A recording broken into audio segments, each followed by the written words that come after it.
Hello students, we are going to study about the excretory system today. Okay, so first we will be studying about excretory system in humans, and then we'll also discuss how excretion is done through the plants. Okay, so this word excretory system.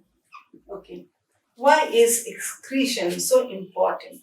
Okay, because number of toxic substances are also produced in our body. Okay, and that toxic substances has to be removed, otherwise it will cause damage to our body. So when I talk about the excretion in humans, okay, so excretion, one, which all the parts of the body participate in this excretion. One is the lungs, which we have studied in respiration, because in that what has happened, CO2 has been produced and that has to be given out, isn't it? Otherwise, it will be toxic for the body, isn't it? So, first one is the lungs, and the second is the kidney. Okay, so here lungs we have already studied in respiratory system. So now coming to kidney. Okay, so when we talk about this kidney, it is present in two in number. It is in a pair. Okay, two bean shaped. It is, isn't it? It is totally bean shaped. This kidney is bean shaped. And what is its structure actually?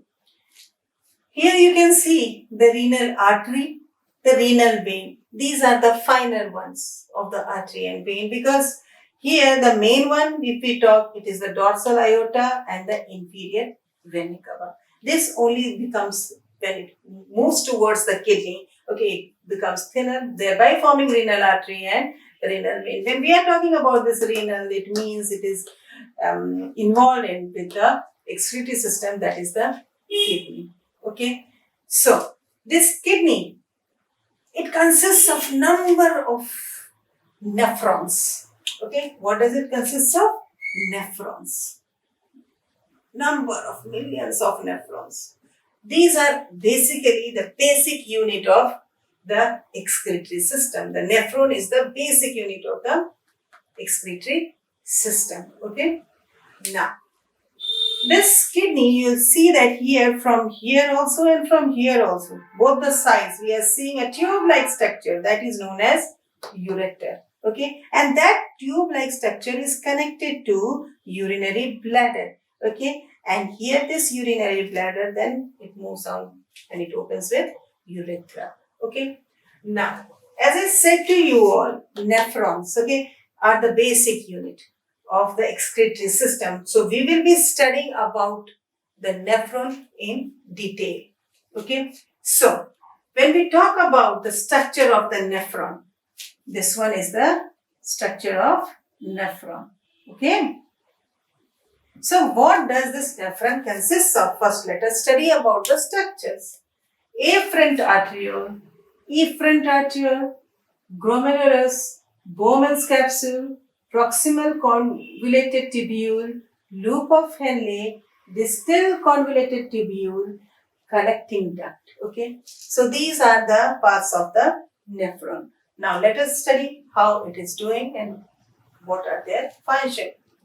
So this afferent arteriole brings impure blood to this glomerulus first. Okay, so first let us study or let us understand what is impure blood. Impure blood means it is consisting of some substances which are not at all important for our body, and it is toxic for our body, like urea, certain bile pigments and other materials. Okay, so here when it is bringing, this afferent arteriole is bringing this impure blood, it is also consisting of some things which are important for our body, and that has to be filtered before it is being excreted. Okay, so what happens when this blood comes to this glomerulus just filters the blood. It acts as a filter. एक छन्ने की तरह काम करता है this glomerulus. Okay, so what happens in this glomerulus, certain big things like the proteins and bigger things are get trapped over here, and it is again sent to the body by afferent arteriole. You must remember that, yes, when the blood is coming here, okay, to the glomerulus, it is with great pressure. Okay, but when it moves through the afferent arteriole, it is not with a very great pressure like that of afferent arteriole. Okay, now, so after being this impure blood being filtered in this glomerulus, it enters, okay, another area, that is the Bowman's capsule, this cup-shaped structure. Okay, now it has got some finer pores in it. Okay, so what happens? Even though some bigger substances have been trapped over here in the glomerulus and then sent to the body for the use, okay, still it is consisting of some particles, okay, which are to be filtered. Okay, and that is filtered in what? The Bowman's capsule. Okay, so here we can say that in glomerulus, what is being taking place? Filtration. In glomerulus, we will say that yes, filtration is being taking place, and in Bowman's capsule, we'll be saying ultra filtration is taking place. Okay. So, in Bowman's capsule, ultrafiltration is taking place, and in glomerulus, filtration is being taking place. Okay. After ultrafiltration, what happens? The bigger particles, okay, which gets trapped, it moves to the afferent arteriole to the body, and yes, the filtrate moves to the renal tubule. Okay. So, renal tubule, the parts are the proximal convoluted tubule, the loop of Henle, and distal convoluted tubule. Okay. So this filtrate which enters this proximal convoluted tubule, what happens over here? You see here, the afferent arteriole is just surrounding it.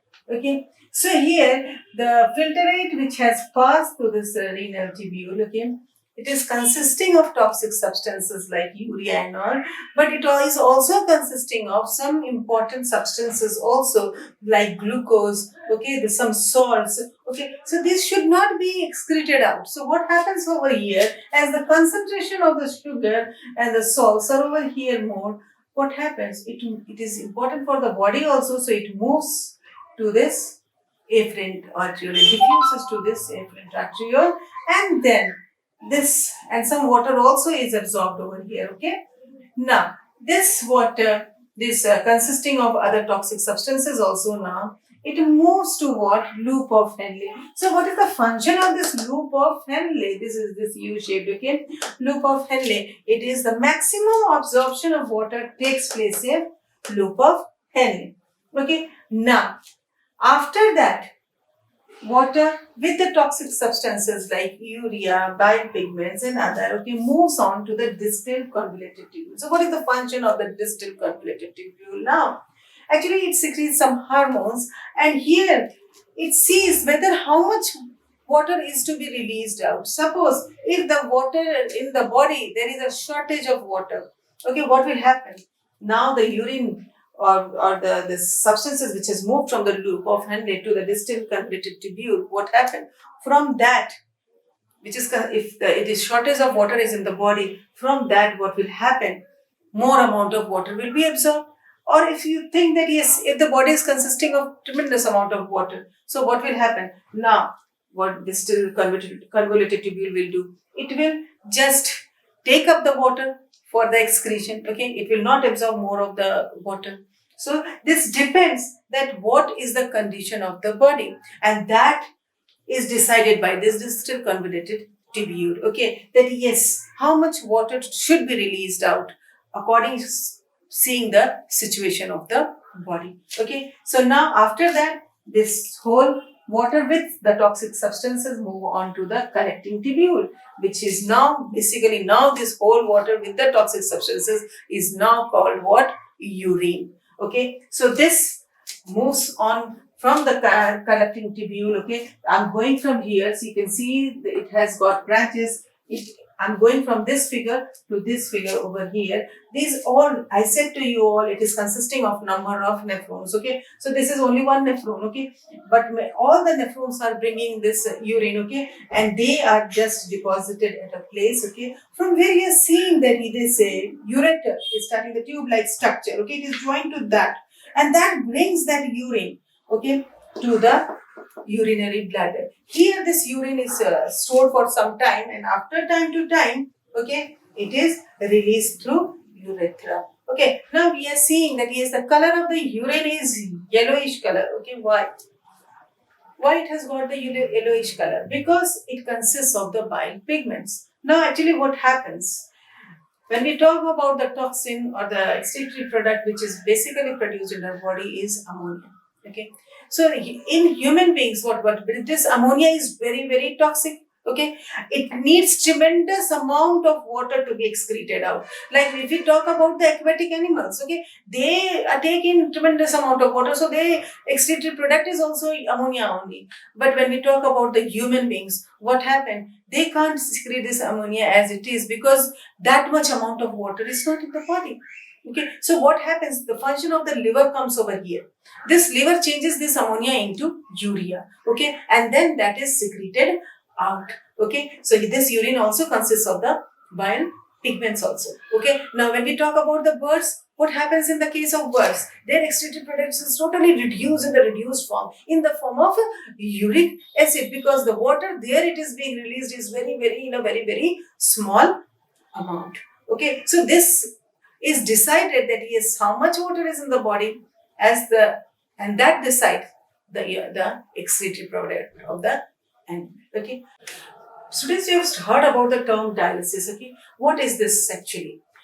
Here, when the kidney stops functioning or there is a malfunctioning in the kidney, okay, dialysis is carried out. Okay, here what happens? This dialysis in this that is a particular machine. Okay, it is just fed with the that's arterial. Okay, the artery basically, not arterial, artery. Okay, and from there only the blood is being purified. It doesn't go to the kidney. It is basically in dialysis the machine works as functions as the kidney. Now, so about the humans, we have seen are basically the excretory product is what they use. Okay, so we have studied about the excretory system in humans. Okay, now let us see some points for the excretory system of plants. Okay, now let us study the excretion in plants. Excretion in plants. Okay, when we say about excretion in plants, do plants excrete? Yes, they do excrete. Okay, you see the gums, you see the resins, you see the barks. What are these? These are the excretory products only of the plant. They even excrete out or shed off their leaves when it is not of you. That is also the part of excretion only. If we talk about the roots, okay, roots also participate in excretion. They excrete out the things through the pores in the soil, and as the result, the toxic materials are being removed out. Okay, and it removes in the form of gums, resins. Okay, and we see that these gums and resins are oozing out, isn't it, of the plant? That is nothing but their excretory product. If we talk about the barks, they are shedding off. That is also the excretory product of the plants. When we talk about the shedding of the leaves, that is also the excretory product. Okay, so this is how excretion in plants takes place. So totally we have studied about the excretory system today, and I hope you might have understood it. Good day. Take care.